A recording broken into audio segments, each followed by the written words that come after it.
Joseph Vijay என்கிற நான் அப்படின்னு சொல்லிட்டு அந்த ஒரு வார்த்தைக்காக தான் வெயிட் பண்ணிட்டு இருக்கோம். சீக்கிரமாக வந்து அந்த வார்த்தையை சொல்லுவாங்க, காலத்துக்குள்ளேயே கேட்போம் அப்படிங்கிறதுக்கு நானும் வெயிட் பண்ணிட்டு இருக்கேன். என்ன மாதிரி நீங்களும் எத்தனை பேர் இந்த மாதிரி இந்த வார்த்தையை கேட்க காத்துட்டு இருக்கீங்க, வெயிட் பண்ணிட்டு இருக்கீங்க அப்படிங்கிறத வந்து கமெண்ட்ல சொல்லுங்க உறவுகளே.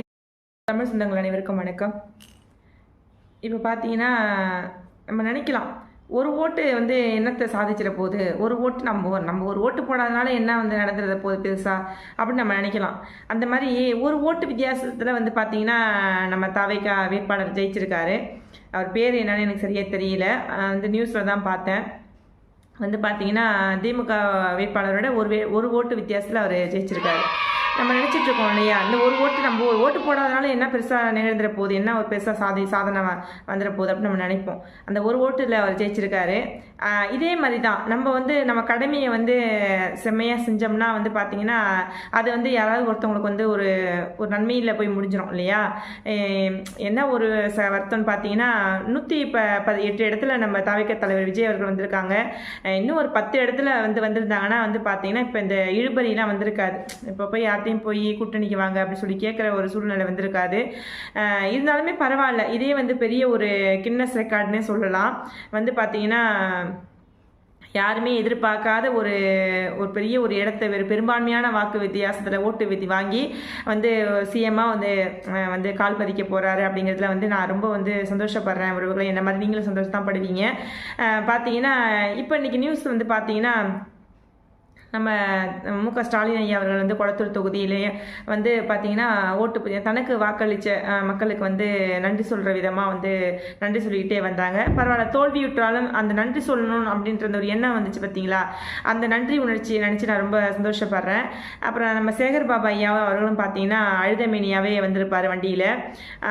அந்த அழுதமேனியா அப்படிங்கிறது வந்து பார்த்தீங்கன்னா எதனால் வந்து இப்படி அழுதமேனியாவே பேச வச்சிருக்காரு அப்படின்னு சொல்லிட்டு நானும் ஊற்று பார்த்தேன். கண்ணில் ஒரு சொட்டு கண்ணீர் கூட வரல. நம்ம ஐயா மு.க. ஸ்டாலின் ஐயா அவர்கள் கூட பார்த்தீங்கன்னா சிரிச்ச முகமாக தான் வந்திருப்பாங்க. ஏன்னா அவர் வந்து நிறைய தோல்விகளை பார்த்தவர்.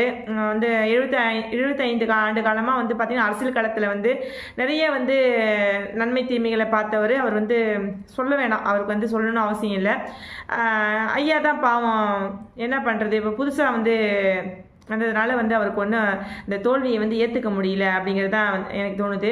ஏன்னு கேட்டீங்கன்னா இவ்வளோ வந்து பார்த்தீங்கன்னா ஓட்டுக்கெலாம் காசு கொடுத்தோம், இவ்வளோ நம்ம வச்சுருந்த காசெல்லாம் பரவாயில்ல, இன்னொரு 5 வருஷம் வந்தோம்னா நம்ம அதை டபுள் ஆக்கிடலாம் அப்படின்னு நினச்சி இறச்சி விட்டோமே, நம்ம தோத்துட்டோமே அப்படிங்கிற ஒரு வருத்தம் எல்லாத்துக்கும் இருக்குது தான். இவ்வளோ கஷ்டப்பட்டு ஓடி உழைச்சி கடைசியில் பார்த்தா இப்படி போயிடுச்சு அப்படின்னு சொல்லிட்டு எல்லாருக்கும் ஒரு வருத்தம் இருக்க தானே செய்யும். நம்ம அதை வந்து குற்றம் சொல்ல முடியாது. அதனால் பார்த்தீங்கன்னா ஒரு வருத்தம் இருக்க தான் செய்யும். ஒன்று கவலைப்படாதீங்க ஐயா, புதுசாக வரவங்களுக்கு வழி விட்டா தானே.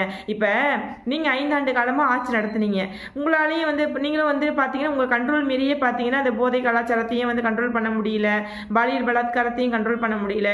அப்புறம் பார்த்தீங்கன்னா அந்த சட்டம் ஒழுங்கு சரியில்லை, எங்கே பார்த்தாலும் வந்து பார்த்தீங்கன்னா ரவுடிசம், வந்து பார்த்தீங்கன்னா எங்கே பார்த்தாலும் வீடு புகுந்து கலாட்டா பண்ணுறது, வீடு புகுந்து அடிக்கிறது, இந்த மாதிரிலாம் வந்து உங்கள் கண்ட்ரோலில் மீறி அது போகுது. அப்படிங்கிற போது இப்போ இவர் வந்திருக்காரு. இப்போ இந்த சட்டம் ஒழுங்கு சரியில்லை, போதை கலாச்சாரம், இது மாதிரிலாம் தமிழ்நாட்டில் ஊடுருவி இருக்குது.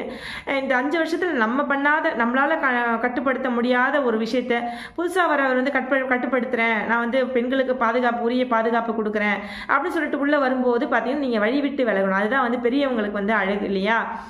நீங்கள் வழிவிட போகிறது கிடையாது. அதனால தான் மக்களாக பார்த்து தேர்ந்தெடுத்துட்டாங்க. அதாவது பொறுத்திருந்து பாருங்க, ஒரு 5 வருஷம் தானே, நீங்களும் ஒரு சவாலாக வச்சு பாருங்களேன். எதுக்கு நீங்கள் அழுறதுக்கு என்ன இருக்கு, நீங்கள் ஃபீல் பண்ணுறதுக்கு ஒன்றுமே இல்லையே. ஒரு 5 வருஷம் கண்ண மூடி கண்ணாத்துறதுக்குள்ள போயிடும், என்ன சொல்கிறது. அதனால் நம்மளால் சாதிக்க முடியாது, அவங்க என்ன சாதிக்கிறாங்க அப்படிங்கிறத வெயிட் பண்ணி பாருங்க. அதே மாதிரி உங்கள் ஆட்சி காலகட்டத்திலேயே நடந்த மாதிரி இதுலேயே தொடர்ந்துச்சுன்னா மக்கள் இதுக்கான பதில் என்ன கொடுக்கணுமோ அவங்களுக்கு தெரியும். அதனால் வந்து பார்த்தீங்கன்னா நீங்கள் ஒன்றும் ஃபீல் பண்ணாதீங்க, ஒன்றும் வருத்தப்படாதீங்க. அப்படி உங்களை தாண்டி ஒரு நல்ல சிறப்பான ஒரு ஆட்சி அவர் கொடுத்தாருன்னா நீங்கள் வரதுக்கு வாய்ப்பு இல்லை. வந்து தொடர்ந்து அவர் தான் களத்தில் இருப்பார். ஏன்னா வந்து நம்மளோட திறமையானவங்கக்கிட்ட நாட்டை ஒப்படைக்கிறது தான் வந்து பார்த்திங்கன்னா மக்களுக்கும் நல்லது, வந்து மற்றவங்களுக்கும் நல்லது. அதனால் வந்து பார்த்திங்கன்னா சேஃப், எந்த ஒரு ஆட்சியில் ஒரு சேஃப்டி ஒரு பாதுகாப்பு இருக்குதோ அதுதான் மக்கள் விரும்புவாங்க. அதனால் ஒன்றும் ஃபீல் பண்ணாதீங்க, வருத்தப்படாதீங்க, எல்லாம் நன்மைக்கே நினச்சிக்கிங்க. பரவாயில்ல. நன்றி சொன்னதுக்கு நன்றி சொல்கிற அந்த விதை எனக்கு ரொம்ப பிடிச்சிருந்தது. ஒருவேளை நீங்கள் ஜெயிச்சிருந்தா என்ன பண்ணியிருப்பீங்க? ஒரு ப்ரெஸ் மீட் வச்சு வந்து அது என்னை ஜெயிக்க வச்ச அனைத்து மக்களுக்கும் மிக்க நன்றி அப்படின்னு தான் சொல்லியிருப்பீங்க. இதுக்காக வேலை பண்ணிட்டு போய் நன்றி சொல்லியிருக்க மாட்டீங்க. ஏன்னா ஐயோ காசெல்லாம் வாங்கிக்கிட்டு இப்படி எங்களை ஏமாற்றிட்டீங்களே அப்படிங்கிற ஒரு விஷயத்தை அப்படி ஒரு இதை கூட போய் அந்த மக்களுக்கு வந்து அந்த குற்ற உணர்ச்சியை தூண்டுறதுக்காக கூட போயிருக்கலாம். நீங்கள் வந்து குற்ற உணர்ச்சினா எங்களுக்கு ஒன்றும் கிடையாது. ஏன்னா வந்து மக்களுக்கு என்ன நீங்களும் தான் அநேக வார்த்தைகளை சொல்லி வந்து வந்தீங்க.